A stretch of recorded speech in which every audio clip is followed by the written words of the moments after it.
It's time to take a journey, to find your courage, break through your limits, and master your destiny. It's time for Ken D. Foster's Voices of Courage. Ken brings you some of the most courageous people on the planet that will inspire greatness within you and change your life for the better. It's time to see the unseeable, know the unknowable, and do the impossible. It's time for Voices of Courage. And here's your host, Ken D. Foster. Well, hello and welcome, everybody. This is your host, Ken D. Foster. Today, I have a great show lined up for you. We're calling it The Courage to Supersize Your Success. I've got a couple of great guests on our show today. I've got Greg Milano, and Greg is a founder of Fortuna Advisors. He's a person that's dealt with change management for his life. He's an expert in that area. We're going to be talking to him. I'm also have a second guest. Her name is Michaela Johnson, and Michaela is all about helping you to find happiness within relationships. Boy, can we use that today in all this shutdown? How are we even creating relationships? Well, that's what we're going to be talking about today. And I want to start out and just tell you this, that there's a lot of people that are going through a lot of changes right now, especially business owners and entrepreneurs. I'm one of them. I know I've had to take my business online, and my wife's business is online. Fortunately for us, we've got the technology and skill sets to be able to do that. But for a lot of you, it's really a challenge. So I realize that, and my heart goes out to you. But I want to say this, that we are going to get back to normal. Things are going to start changing around. And if you're ahead of that curve, then you're the one that's going to reap the benefits of that. That's why I'm doing this show today, because I want to bring on the experts who can help you with your mindset and help you turn things around so that your business, whether it be online or offline, really takes an upscale, an uplift into what you're doing right now. So I was reading an article this week, and it happened to mention that between ages 0 and 16, that people are criticized about 16,000 times. Now imagine what that does to the psyche. That's about 3 times a day. So a lot of times, I know I grew up in a household that a lot of people were critical, and I became a critical thinker. What do critical thinkers do? Well, most of the time we're looking for things that are wrong, things that aren't working. And quite frankly, there's not much wrong with that, because that's how we improve things. As an entrepreneur, I'm always looking, what can I do to improve things? What's wrong with this? What can I fix? But when it comes down to personal relationships, and we start to criticize people around us out of habit, and most of this is out of habit, we see it a lot on social media, right? You think you can criticize somebody and it won't come back to you. Quite frankly, it's coming back to you quite a bit, whether you're conscious of it or not. But what I find is that if we change that mindset around, we start to look at what's the good in people, what's the good in our world. And it's such a critical piece right now. You've got a lot of media out there, right? And then you have everything on the social media right now. And you've got a lot of people criticizing no matter what's good. The president comes out with a statement on chloroquine and hydrochloroquine, and all of a sudden you get all the people that are against it. Then you get all the people that are for it. I mean, we are such a polarized society right now. What is that all about? Well, I believe it is a lot about criticism and criticizing no matter what's good or what's bad. Here's the problem with criticism.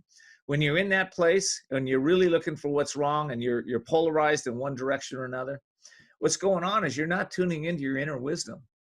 You've really stopped that, because most criticism comes from habits or comes from program beliefs from our governments, our institutions, your family, your friends. It's not about being a wise person. It's really about criticism. That's really about what it is. So I've asked myself this many times, why is common sense so uncommon in the world? Well, I can tell you why it's uncommon. Because most people have not taken the time to develop their inner wisdom, to really tune into what's highest and best in every situation. They're just responding, reacting from pre-programmed beliefs. So if that's you, you may want to just stop for a moment. This is a great time when you're isolated. Leonardo da Vinci said, isolation is the price of greatness. Why did he say that? Well, because he knew that when we tune into ourselves, when we can get quiet, when we can get still, that all of a sudden, what happens is our creative energies start to flow. We start to open up and see things that we've never seen before, do things we've never done before. And as a result, our life gets better and better. The show today is dedicated to all of you people that want to supersize your success. So how do we do that? First step is you stop being a critical thinker in the terms of criticizing. You start being a thinker that is looking for what's right, what's good, what needs improvement, where you can change, where you can develop, where you can be all of yourself, okay? And in other words, uplift yourself. And then you start taking actions around that. Now, whether you're in a corporate environment, whether you're an entrepreneur at home, whether you're a corporate entrepreneur now because you're in home and you're still working for the company, or you're a housewife or a housemaker or whatever you are, we can all supersize our success. And we do that by tuning in. We do that by self-reflection. We do that by maybe pulling out a journal and start to journal what's working for you, what's not working for you, and where can you change so that your life starts to get better and better. All right, listen, I want to mention this before I bring on my first guest. As some of you know, I've written a book. It's called The Courage to Change Everything. It's daily strategies and essential wisdom to unlock your inner genius. I talk about that a lot, don't I? Well, listen, I found that every day, if you will drip on your mind some astute wisdom from individuals that have gone before you, have realized how to create wealth, how to create happiness, how to create success. If you'll do that every single day, and then what you'll do is you'll also ask some specific questions. That's what this book does. It gives you specific questions to open up your mind, open up your creativity, and then take specific actions. I wrote that book in a way that you can every day just take 10, 15 minutes, tune in to that book, tune into the wisdom, tune into the actions. Every day, if you'll do that, what's going to happen is you're going to reprogram your mind for success on a continuous basis. Listen, I don't think there's anybody on the planet that can't improve. I've not come across, and maybe it's just because my business for the last 26 years has been to help people to transform their businesses and lives. And those are the people that come to me. That's who I see. But I will tell you this, all of us can use some brainwashing at certain points in time. We have to let go of what's not working. We have to get some wisdom into our minds as to what it is for the next steps. That's what the book does. It helps you to do that. I hope you'll check it out. CourageToChange.us. That's CourageToChange.us. All righty, I'm going to take a quick break. And when I come back, I got my first guest, Greg Milano, and we'll be talking about how to shift from where you are in maybe your corporate thinking to where you are now offline, or yeah, I guess you're online now. You were offline, now you're online. And we'll be talking to Greg about that in just a second. Okay, we'll be right back. We'll be back with more Voices of Courage with Ken D. Foster. Learn more about Ken, how to be a guest on the show, and sponsorship opportunities by visiting voicesofcourage.us. If you, your company, or organization is out to change the world and you need a team that produces results to take your message to the next level, Wasabi Publicity is the perfect fit. Recognized by PR Week and Good Morning America for its innovative business practices, Wasabi Publicity works with companies and individuals committed to doing good in the world. Whether it's creating an engaging website, building a passionate social media tribe, or connecting their clients with top media influencers like Good Morning America, the New York Times, and Oprah. Everything they do is instilled with passion, impact, and brilliance. If you're an author, speaker, or organization committed to changing the world, and you need a partner to support you with PR, your website, or social media, go to wasabipublicity.com. That's wasabipublicity.com to schedule a call with Wasabi CEO Drew Gerber.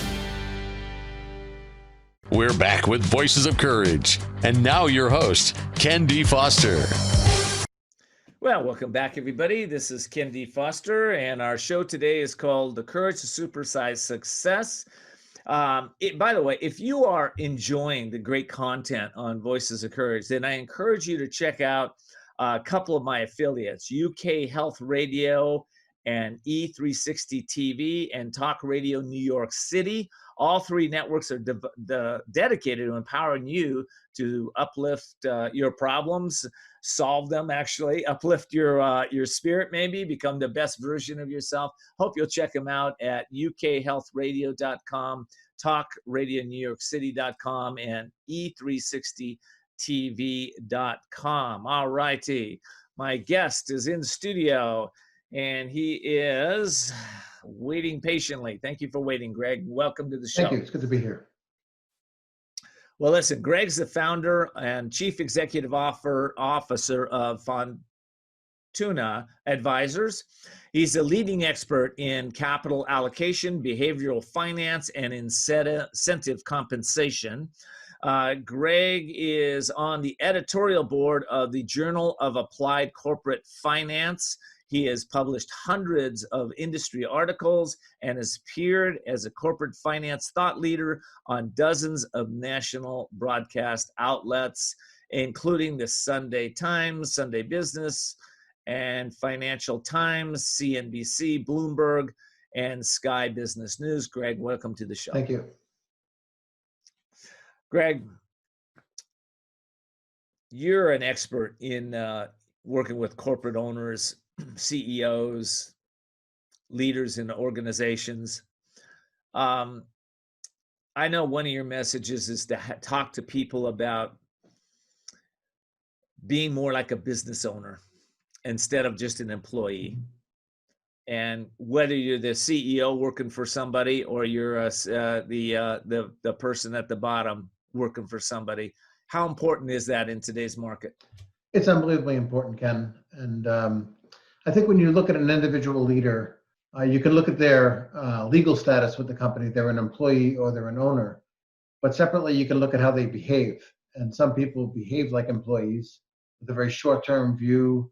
And then others behave like owners. Even many employee managers behave like owners, where they think and act more like an owner in terms of how they invest in the business, how they think about growth, how they think about differentiating their services for their customers. It's a very different way of thinking to think like an owner.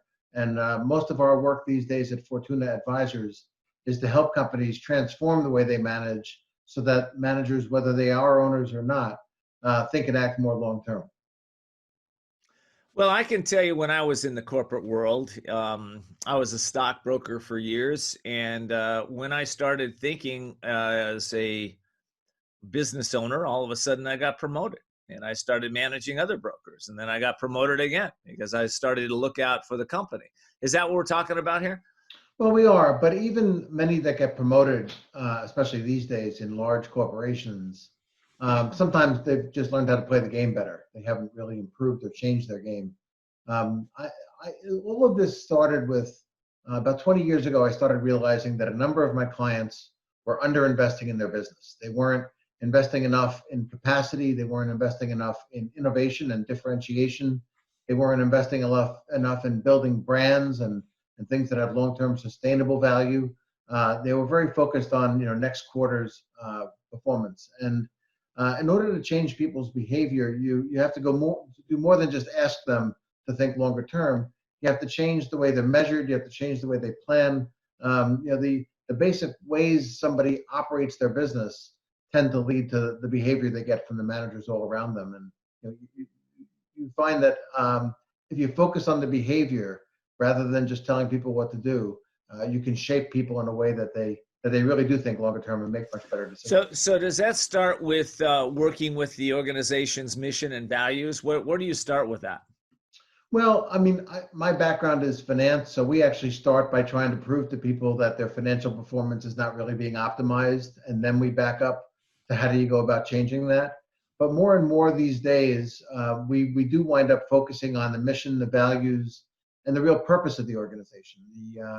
what is it you really do for your customers? What is it you really do for your employees? And how do you optimize that?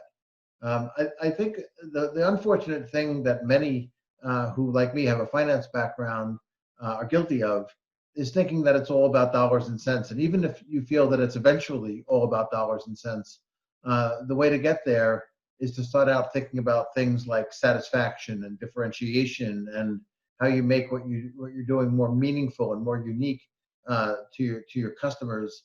And it's those companies that not only deliver more value to their customers, but they wind up delivering more value to their owners as well, because the customers like what they do so much.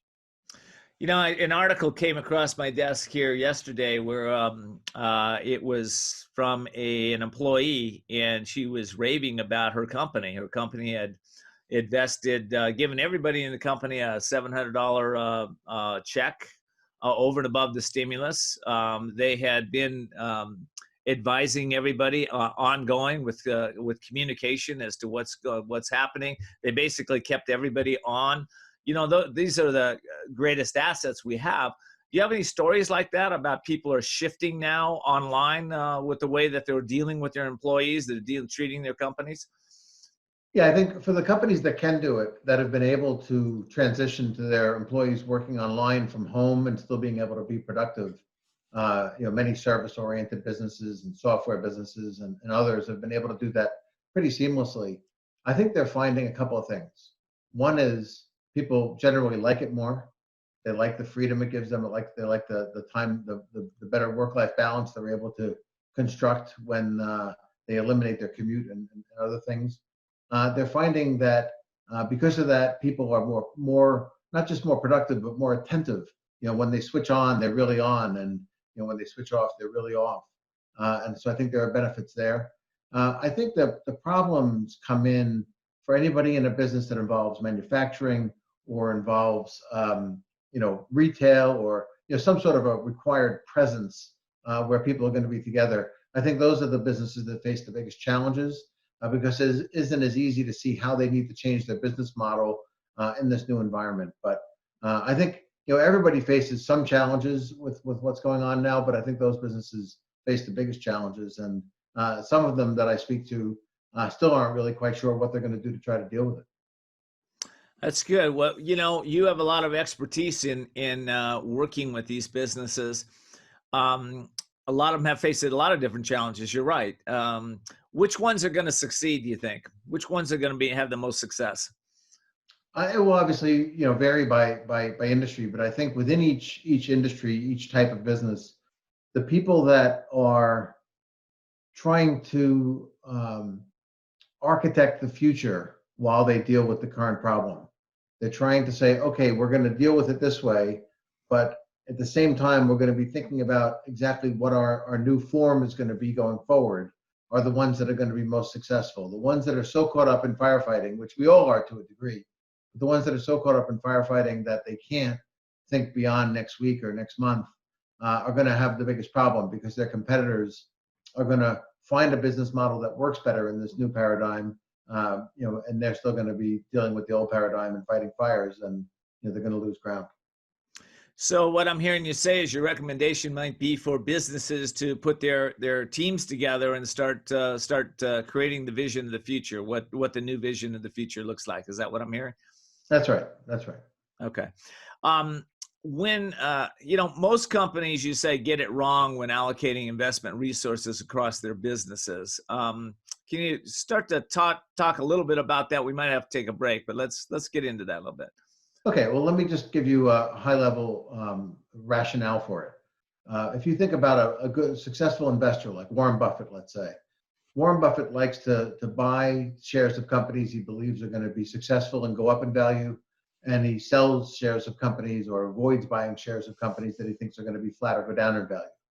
When we look inside of businesses that have many different product lines, maybe many different groups of companies, many different regions in which they operate, they should do the very same thing. They should be betting more in terms of their human capital and their financial capital on the places where they can create a lot of value and less where they can't.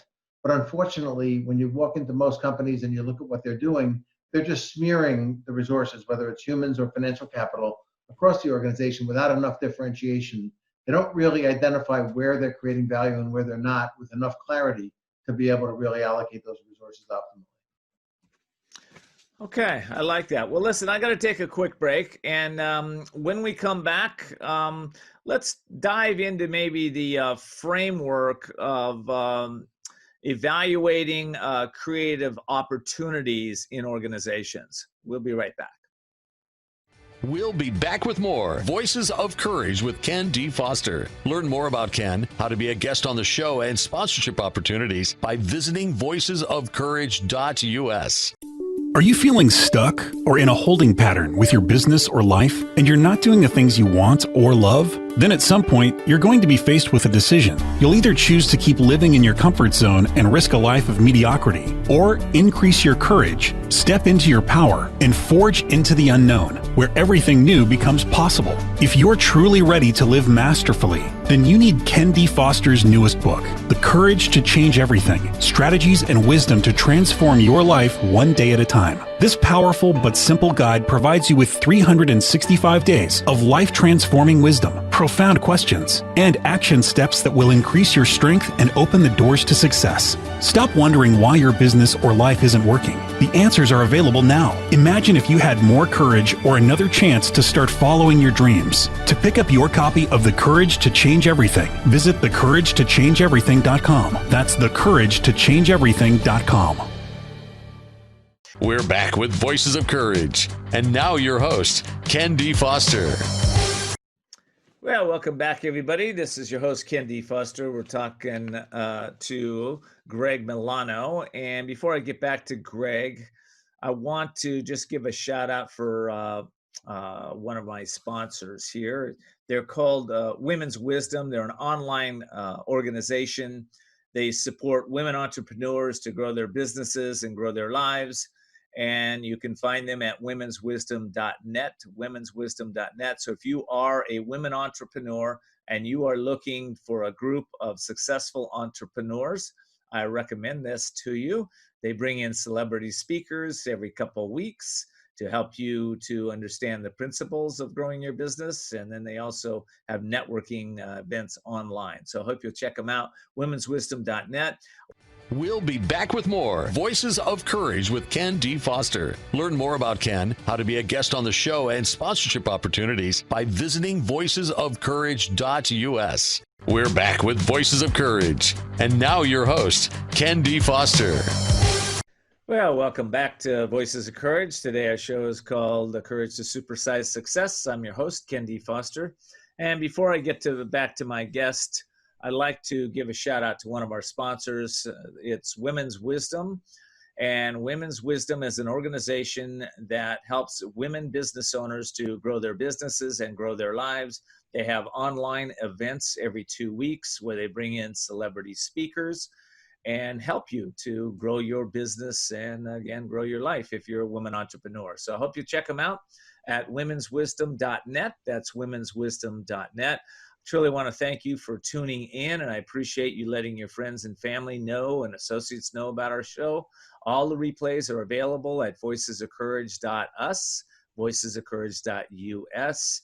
And if you want to play our podcast while you're driving in the car, just say to Siri, Cortana, or Alexa, play Voices of Courage podcast, and the current show will come right up. Alrighty, I want to get back to my guest. His name is Greg Milano.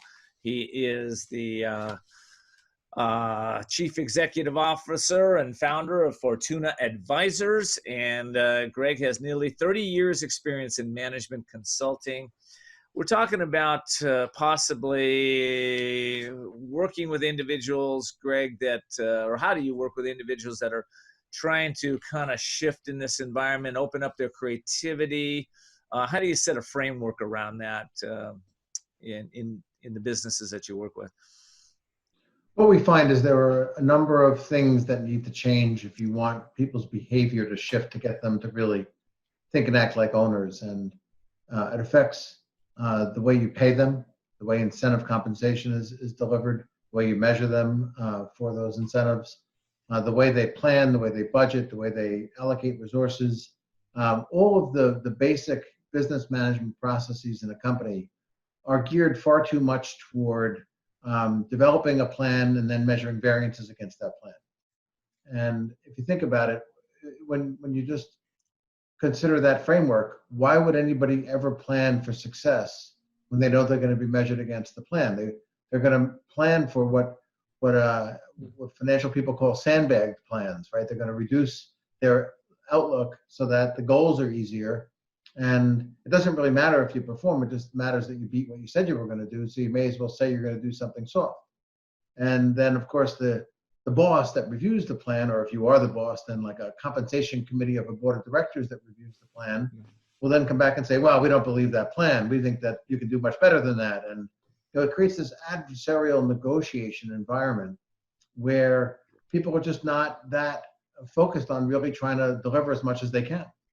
If you went to LeBron James before a game and, he's averaged something like 27 points a game for his entire career, would you expect him to say, well, I think I'm only going to score 5 or 6 tonight, so that if he only scores 15, he still looks good?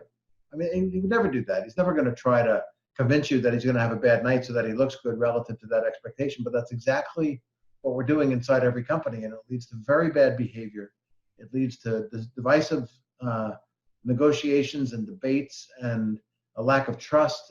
It's really measuring performance against plans and budgets is probably the single biggest problem from a financial management point of view in terms of the adverse impact on what people do inside companies. Okay, so once you set up a financial plan, let's say you even have the employees involved in setting up their goals and their financial plans. How do you get them to, first of all, create accurate plans that would increase corporate growth, let's say, 3% or 5% or what, and yet buy into that plan and feel passionate about it and want to work around that plan? How does that happen? The first step to making planning more effective is to stop measuring against it. And so what we do is we've developed some financial measures that are more robust than the traditional accounting-based measures. And they're so robust that we can just measure them against last year. And if they go up, they're good. If they go down, they're bad. They're complete enough measures of financial performance that when they go up, it's good, and when they go down, it's bad. So when people improve our measures, they get paid more, and when the measures go down, they get paid less, without any mention of the plan. So now when we get to the plan, a boss, a CEO may turn to the head of a business unit and say, I think you could, pursue these 3 actions. And if you pursue these 3 actions in your plan, I think you can create more value. The person running the business unit may or may not agree with their boss. But before they answer the question, at least they know if they deliver those actions, they're going to get paid for them. And so is the boss. If performance gets better, we're both going to be paid. We're on the same side of the page. And when we can both be on the same side of the page, we're just so much more likely to work together to produce more success than when we have this divisive negotiation mentality. I love it. Love that message. You have a book out right now. It's called Curing Corporate Short-Termism, which is everything we've been talking about. I really like that. Why'd you write the book? Well, I've been working for 30 years doing this, and I'm always working on one aspect of it with a company. And this was a means of trying to kind of lay out an entire blueprint for how to change the way companies set goals, the way they plan, the way they allocate resources, the way they measure people, the way they train people, in one sort of complete, consistent framework. And the book really is kind of a how-to guide on how to do everything I've been talking about. That's really good. So if I read that book, I'm going to probably understand how to shift short-term thinking in my organization to longer-term thinking. Am I correct about that? That's right. And not just how to think longer term, but how to get everybody around you to care about the long term more than the short term. What's the one factor that you would say is most important in getting people to care about long-term goals? Getting them to realize that it's more important to do what's right than what some outside voices are telling you what to do. For example, sell-side analysts in the market are constantly worried about next quarter's earnings. Very often, to meet next quarter's earnings, companies do things that they should never do for the long-term good of the business, but they want to meet next quarter's earnings. Having the courage to be able to step beyond those demands and do what you know is right for the business is tough, but the people that do it are successful. I don't think, for example, Jeff Bezos really makes many decisions inside of his company because of what investors and analysts say to him. And companies of all different types and sizes need to behave more like that. That makes a lot of sense. Fortuna Advisors, curing corporate short-termism. I like your message a lot. I think people can really resonate with this. So I want to get personal with you for a second, so people get to know you a little bit. What's probably the most courageous act that you've stepped into over the last 5 years? Where have you shifted yourself? Well, I was doing a lot of work in the oil field services business when the oil price dropped from 105 to 27, and working with companies that were having very difficult times to figure out how to prioritize their actions to be able to soften the downturn and not necessarily do what the short-termists were demanding of them, but instead to do what would be best for the flexibility and the endurance and the sustainability of the organization was tough. There were lots of loud voices, arguing, you got to do this, you got to do that, or else. And to be able to step past that and do what was needed with my clients to be able to take that longer term view and in many cases save companies and jobs was very challenging, but very rewarding. The people in that industry have been hit so hard. It's been very, very difficult for them. And, we've shifted our focus some over time to other industries, but, the people that are in there have faced many challenges. And I have tremendous respect for the leadership of those companies, what they've been able to do against all odds to keep their companies going is truly remarkable. That's good. In your own experience, what would you say are the two factors that are most important in overcoming challenges today in business? What do you think those factors are? I think the two things I would say are, first, taking the time to figure out the right answers to questions rather than jumping at what appears to be the right answer or somebody's telling you is the right answer. Having the patience to really think things through properly is one thing that is important, and I see a lot of people just not doing these days.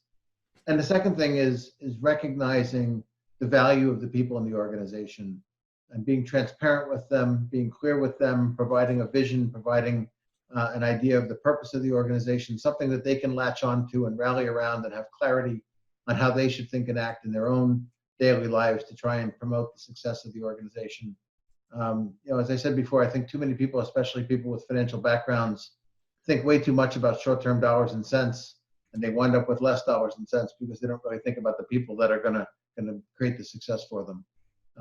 I said a long time ago to somebody that below me that was promoted, I said, you're at a point now where you have to worry more about the people that report to you than the people you report to, because the people that report to you will make you look good in front of the people that you report to. And just far too many people don't get that message. Makes sense. Okay. Well, listen, how do people get that book of yours? How do they get Curing the Corporate Short-Termism? It's available on Amazon, and there's a page on our website, fortunaadvisors.com, that gives information about the book and links to be able to get it in soft copy, hardcover, and Kindle. That's awesome, man. Greg, thank you for your time today. Thank you for being here. I really appreciate it. I think it's a powerful message. It's a message that needs to be heard by those that are in the corporate experience right now, so that they can really start to think longer term, strategically, and create and really tune into those factors that you mentioned to everybody that will help them to really have a better experience in their work life environment. So, Greg, thank you again. Really appreciate you being here. Thanks for having me on, Ken. It's been all righty.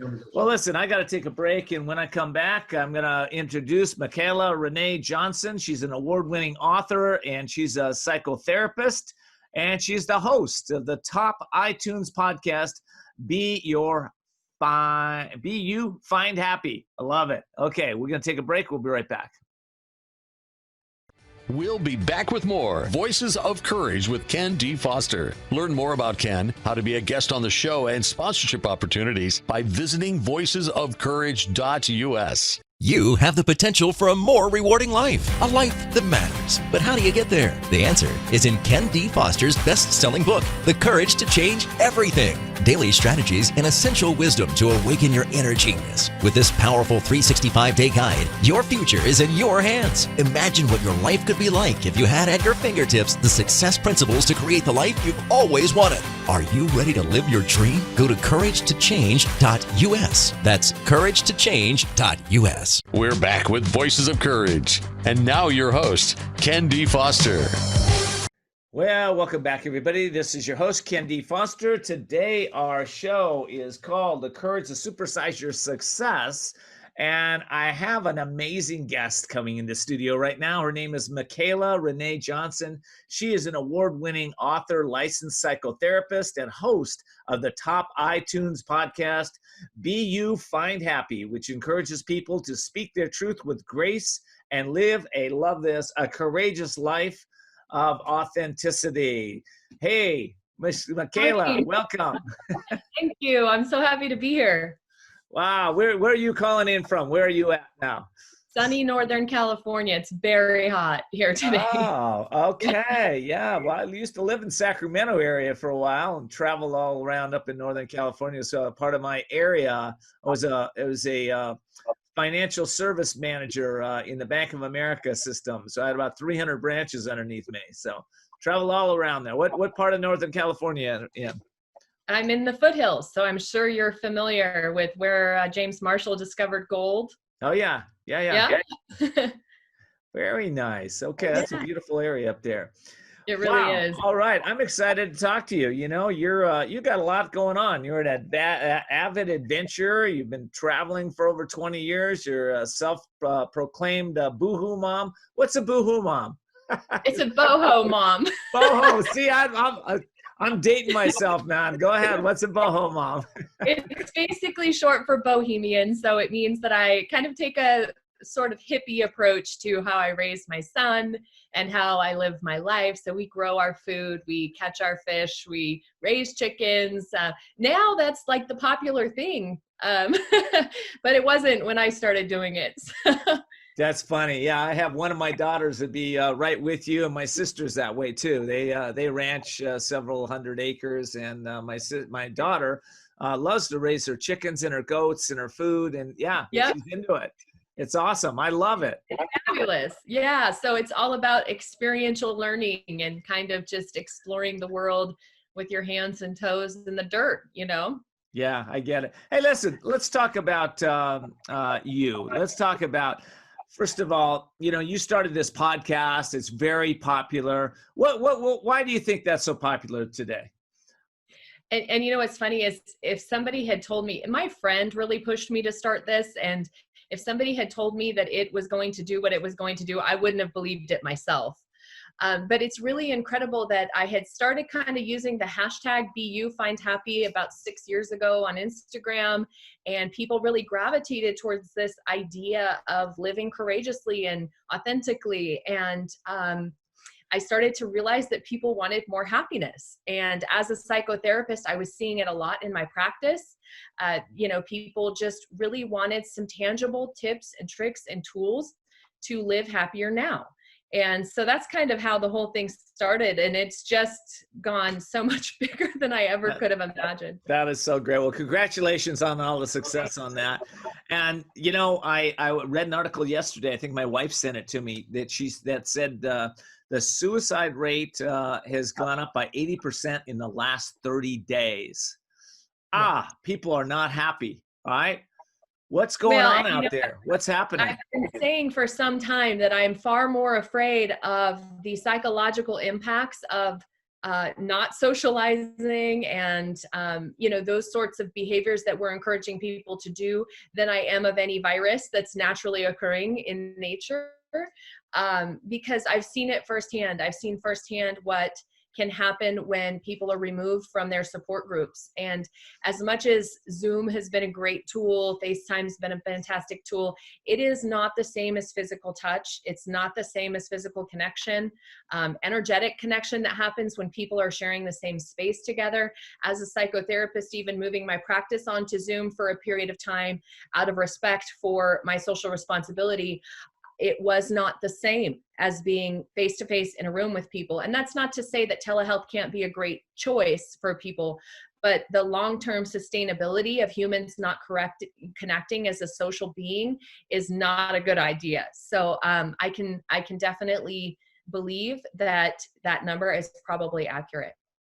Yeah, it is. And, unfortunately, this is a time when people have been isolated, and a lot of people don't know what to do with isolation. Some people take it and they start to introspect. They start to ask themselves, where do I want to go now? What's important? What do I want? And other people that don't have that necessarily those skill sets developed, start to worry. They start to go into fear and concern and go into hopelessness and places like that. So, all right, how do we get happy? You're the happiness expert. How do we stay into happiness? Come on, let's get it. Yeah, well, let's touch on what you said about fear first, because okay. I think that's the biggest thing that people are forgetting, and I even forgot it myself for a hot minute, and that is that you are responsible for what you consume. And while everything may feel out of control and may feel like you don't have a choice, you absolutely have a choice on what you're consuming right now. And so make wise choices for yourself. Insight is called insight because it comes from within. It's not called outsight. So if you want to start living happier now, then you need to go inside yourself to find what things are going to bring you happiness and what things are going to perpetuate fear. And if, watching the news is perpetuating fear and that's not bringing you happiness, then it's up to you to choose something else. Well, what you just said is so important. I mean, what you're responsible for what you consume. I think a lot of times people can understand that on a physical level. They can go in front of the mirror, they can take a picture of what they look like, and they can go, do I really like that image or not? That image was developed and created by you. Would you agree with that? Yes, and what we create in our mind isn't always truthful. So a lot of times what we are seeing or how we're showing up has been shaped by other people's messaging in our life too. So it can be kind of a tricky juxtaposition to be in there because, the self-narrative and self-talk can be very powerful in a very negative way. So it's important to be mindful of that as well. Showing up in a way that is with gratitude and is in a way that's positive. And that's not always easy to do, especially when you're hurting or you're fearful. Yeah, I get that. I tell people that, your greatest thinking has got you right where you are. And for a lot of people, what you're saying is you can't really outthink your greatest thinking. You really need to, if you're not getting the results that you want, or you're feeling sad, or you're feeling lonely, or you're feeling upset, it is time to reach out to get some other people that what I've always learned here, Michaela, is I surround myself with very positive individuals because my mind can be a dangerous place to be alone. Yeah. And I know a lot of people are like that. Yeah. What do you recommend with that? Well, and I think it's important to think about this idea. Every one of us is bleeding red, right? So if you have those thoughts and feelings, your neighbor probably has those thoughts and feelings too. And your friends probably have those thoughts and feelings too. We're all human. And so it can be an incredibly receiving way to give, which is to call somebody that may be going through the same thing as you are and showing up in that authentic way. It takes courage to do that. It takes courage to put yourself out there like that and kind of hope that someone else is going to understand or someone else is going to get it. And the flip side of that, and what I often tell clients is that, what's really cool is that we don't have to agree with how someone else is feeling, but we can absolutely acknowledge and validate that person. So you may say, I'm fat, and I may not agree with you at all, but I could say, you know, Ken, I can see how that hurts. I can see how that's troubling for you. I'm sorry you're going through that. And so, you know, sometimes just showing up for other people in that way can be a way that you give back to yourself and that you start to validate yourself. It's kind of like a self-modeling. Have you ever heard of like modeling for your children what you want them to do? It's the same kind of thing, showing up for your friends in that way and saying, you're beautiful. It also shares that message with you that I can find something in myself that is beautiful or is positive. Absolutely. You know, my wife had a story where her daughter, Judy's my second wife, so her daughter Tara was acting out, and she decided, she tried everything, tried to correct the behavior, wasn't working, and then she just tried doing a little shift. She started just acknowledging the brilliance, the greatness inside of her, catching her doing things right, and all of a sudden the behavior completely shifted. Just that little simple thing. So I really believe in today's world, you know, and it's something practice I like to do. When I'm in the grocery stores or I'm anywhere and I see fear or see somebody upset or unhappy, you know, that little piece you just gave, that little compassion, gosh, you know, it looks like you're having a really tough day today, you know, and they'll open up, they'll start talking. I say, you know what, then my little trick is I always see the brilliance in them. Well, you know, I just love your eyes. I love your smile. You're on the front line. You're doing such a great thing. And that just little shifts people like that, you know? And I personally will say one last thing, Michaela, is that piece that if we're feeling down or upset, you know, a great psychologist told me years ago, he said, go find somebody that is in worse pain than you and go help them, you know? Is that the truth or what? Yeah, my papa used to say, I used to complain about my shoes being old until I saw a man that had no feet. That's it. That's yeah. Really and you know, it's a tough thing being a psychotherapist because I have to accept that whatever my clients are going through for them is the end of the world sometimes, even though as an outsider looking in, I can see that it's not. And that can be challenging too, is, you know, to meet someone where they're at when you know that it could be worse, you know, and it's terrible. You don't want to say, you ain't got no problems. You know, that's not the right way as a psychotherapist, but there have been so many times where I've really wanted to put it into perspective. Yeah, I hear you. Well, listen, I got to take a quick break. When we come back, I'd like to talk about, there's a lot of people making shifts today in you know, their businesses have gone away. They're living in situations where they're not used to. Maybe they're going to be an entrepreneur and shift that. All of this, though, takes confidence and courage. I'd like to take a deeper dive from your point of view into how people can step into that. So we'll take a break. We'll be right back with Michaela Renee Johnson.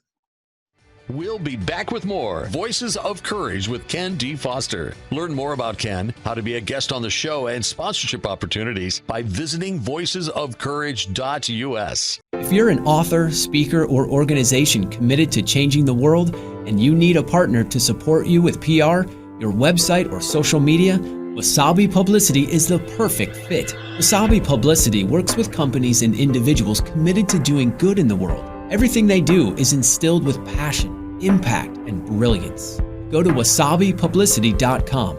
That's wasabipublicity.com to schedule a call with Wasabi CEO Drew Gerber. We're back with Voices of Courage. And now your host, Ken D. Foster. Well, welcome back, everybody. This is your host, Ken D. Foster. Today, our show is called The Courage to Supersize Your Success. And we're really talking about the inner game of success, how you can really shift inside of yourself to really have more happiness, more joy, more wealth and abundance in all areas of your life, right? Today, I'm talking with Michaela Renee Johnson. She's an award-winning author. She's a licensed psychotherapist and the host of the top iTunes podcast, Be You Find Happy, which encourages people to speak their truth, become authentic, become real, and step into their courage.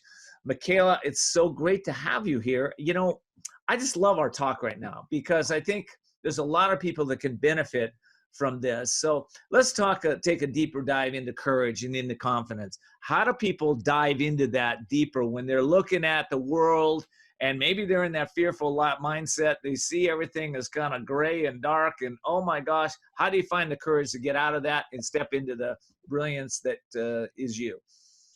I like to allow people to feel their emotions. So I suggest setting a worry clock.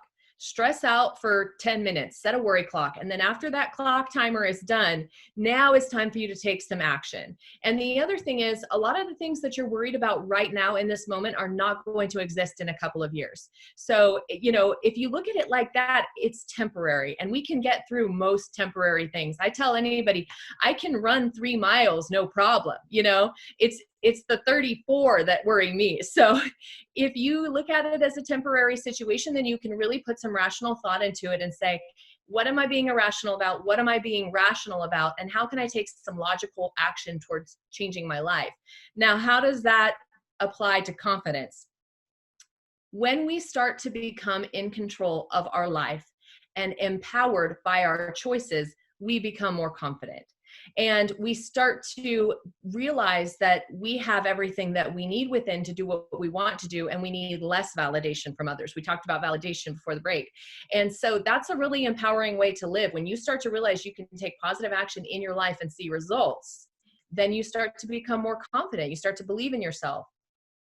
I like that. I had a lady come to me that had made a bunch of poor choices in relationship. And she found herself in a place where she didn't have a car, was living with an in-law, and had no source of income.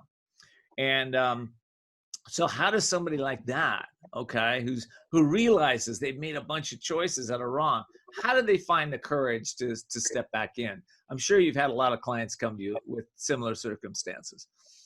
I think tools can be really handy in that sort of situation. So, considering that her financial resources are probably not there, that can be an important time to start to lean on people. There's a lot of free apps out there like Insight Timer, which has got a ton of guided meditations and things like that on confidence and reducing anxiety and building happiness and things like that. So starting in a space with people who are non-judgmental, non-critical, and starting to really build your sense of self again from the ground up is important. It's an uncomfortable feeling to look in the mirror and realize you've really lost sight of all that you are. And those choices that you made, give yourself a little credit. You did the very best you could in the moment with what you had. And that's okay.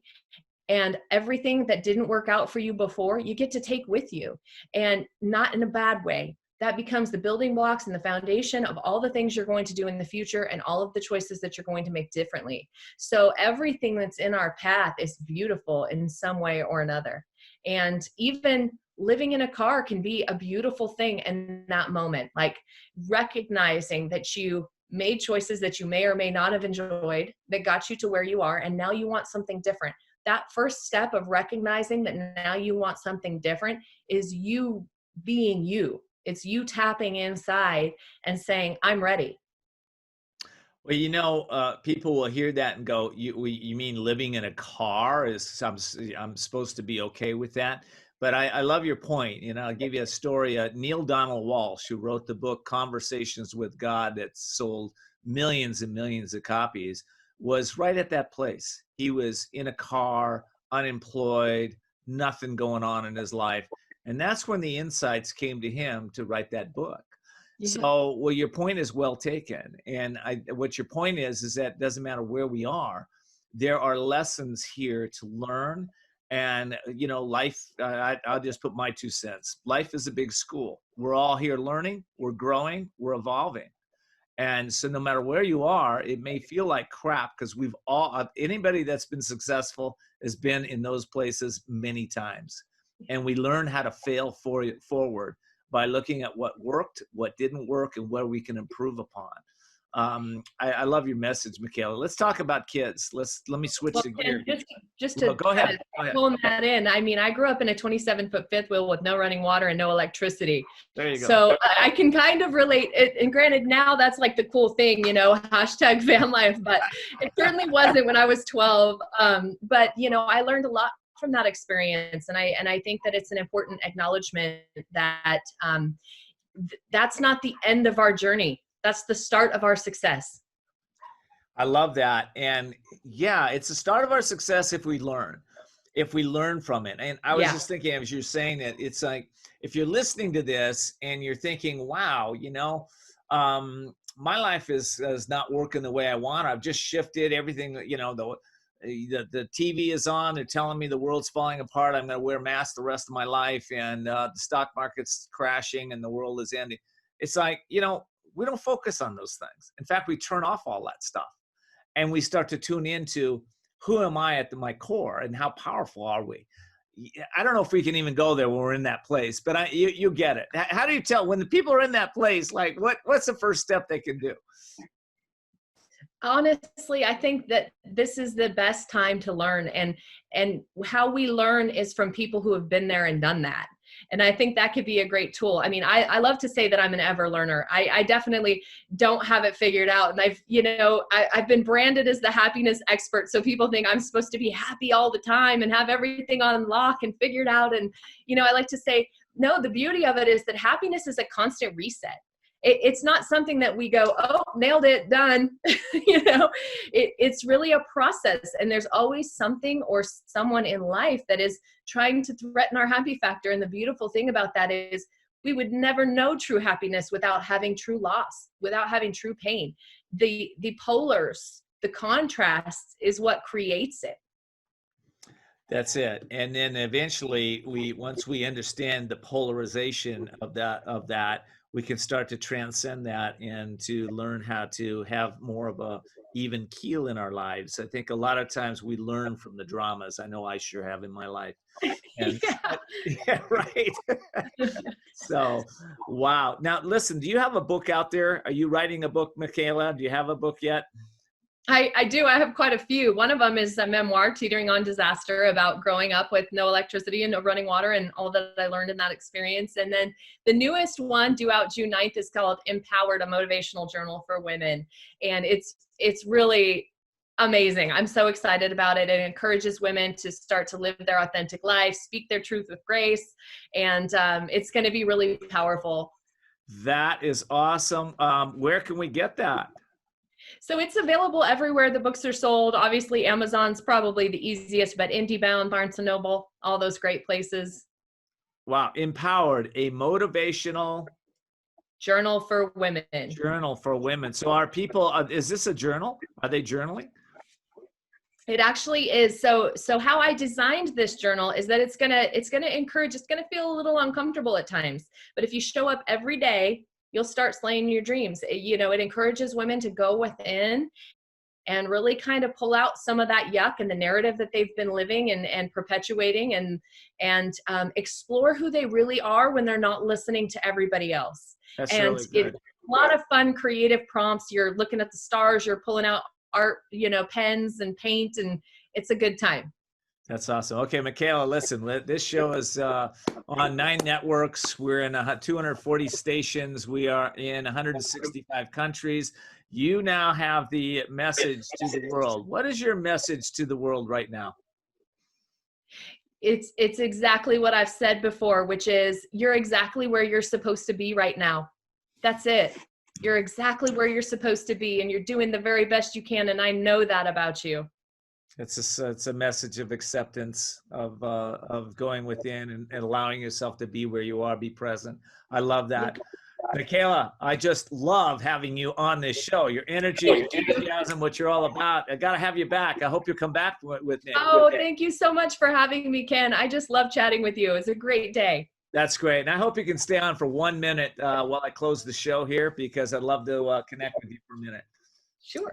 If you could do that. All righty. Well, listen, that's a wrap today. I hope you've enjoyed this show, and I hope you'll tell all your friends and family and associates about this show. That's how we grow. You can find us on Facebook and Twitter and Instagram and just about every other social media platform. And if you would like to tell or Cortana, Alexa, or who's the other one? Anyway, tell them play Google, Voices of Courage podcast will come right up for you. So I hope you'll check us out. You can get all of our replays at voicesofcourage.us. And until next time, continue to see the unseeable, know the unknowable, and do the impossible. Thank you so much for joining me, and I hope you'll come back and join us again. Thanks for joining us for Voices of Courage with Ken D. Foster. Learn more about Ken, how to be a guest on the show, and sponsorship opportunities by visiting voicesofcourage.us. And we're always interested in what you have to say. So follow Ken on Facebook, Twitter, and Instagram, or email your questions and comments to viewer@voicesofcourage.us. Also, you can find all of Ken's previous shows by visiting voicesofcourage.us. Be sure to join us next time as Ken brings more stories of courage that will inspire greatness within you and change your life for the better. Until next time, live courageously and see the unseeable, know the unknowable, and do the impossible. This has been Voices of Courage with Ken D. Foster.